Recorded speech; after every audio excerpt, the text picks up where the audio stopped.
Salam dan bahagia. Perkenalkan, nama saya Franciscus Saverius Balulowa.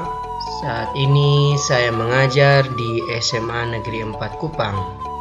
Dan pada saat ini pula saya sedang mengikuti pendidikan calon guru penggerak angkatan ketiga dari Kota Kupang.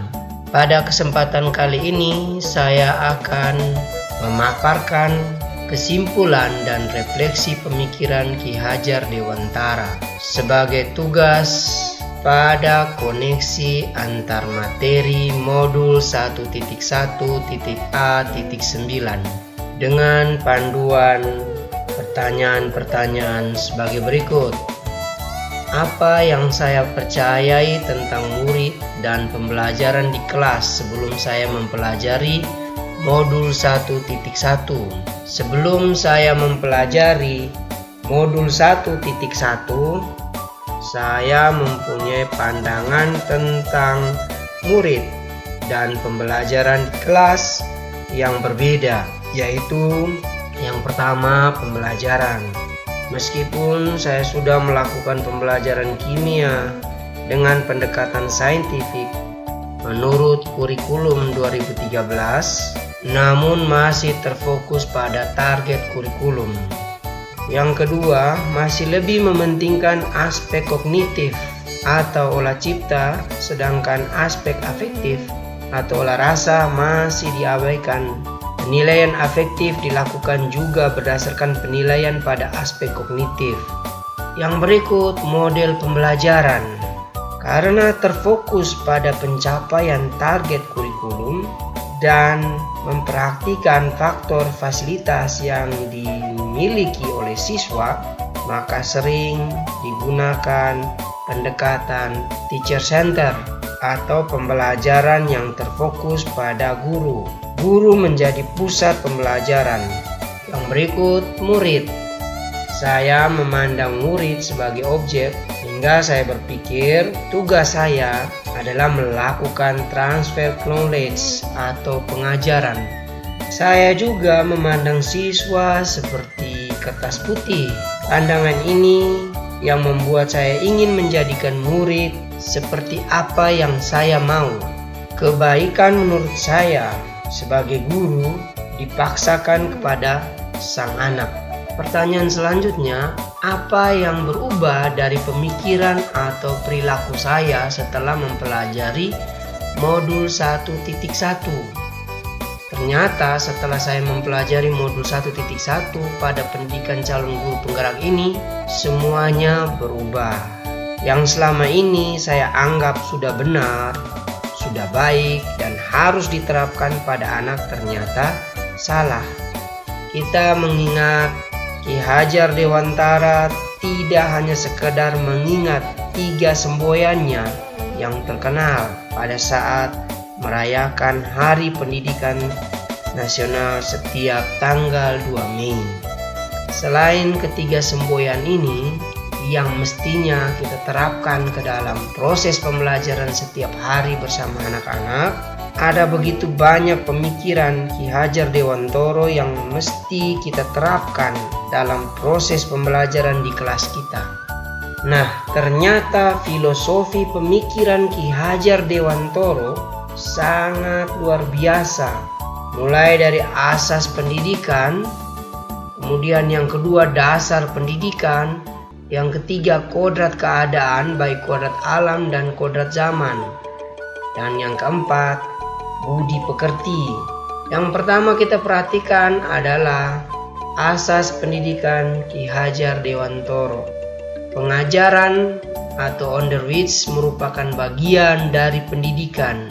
Pengajaran merupakan proses pendidikan dalam memberi ilmu atau berfaedah untuk kecakapan hidup anak, lahir dan batin.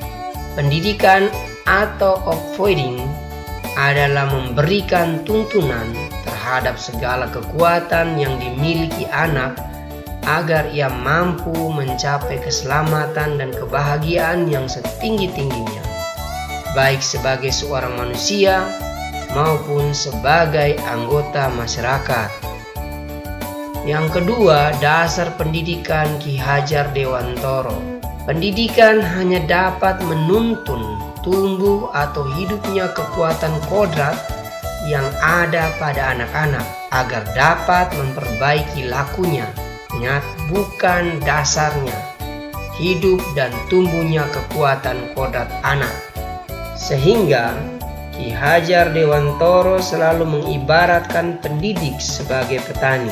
Tugas petani adalah menanam biji jagung di tanah yang subur, dirawat, disiram, mendapatkan cahaya matahari yang cukup, maka meskipun biji jagung kurang baik atau kurang berkualitas akan tumbuh dengan baik. Yang ketiga, kodrat keadaan.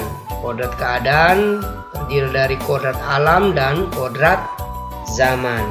Kodrat alam berkaitan dengan sifat dan bentuk lingkungan di mana anak itu berada. Sedangkan kodrat zaman berkaitan dengan isi dan irama. Yang keempat, budi pekerti. Budi pekerti terdiri dari dua kata, yaitu budi dan pekerti.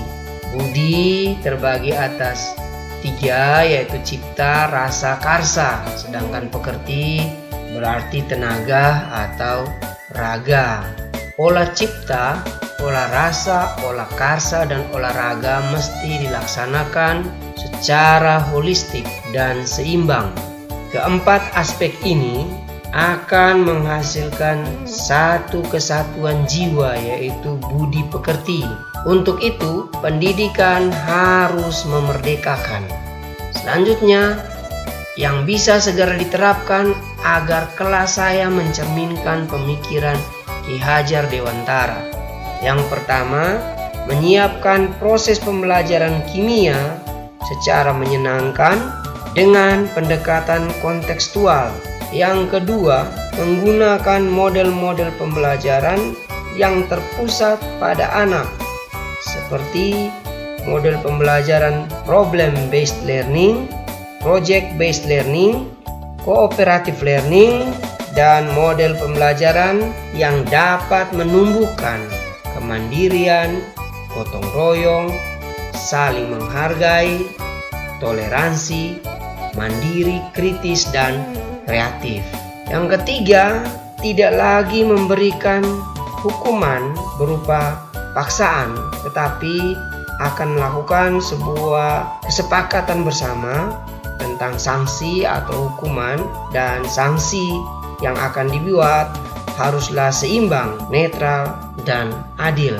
Yang keempat, dalam proses pembelajaran kimia akan menerapkan olah cipta atau kognitif, olah rasa atau afektif, dan olah karsa psikomotor secara seimbang dan holistik. Yang kelima, mencegah anak-anak menjadi korban atau pelaku perundungan atau bully.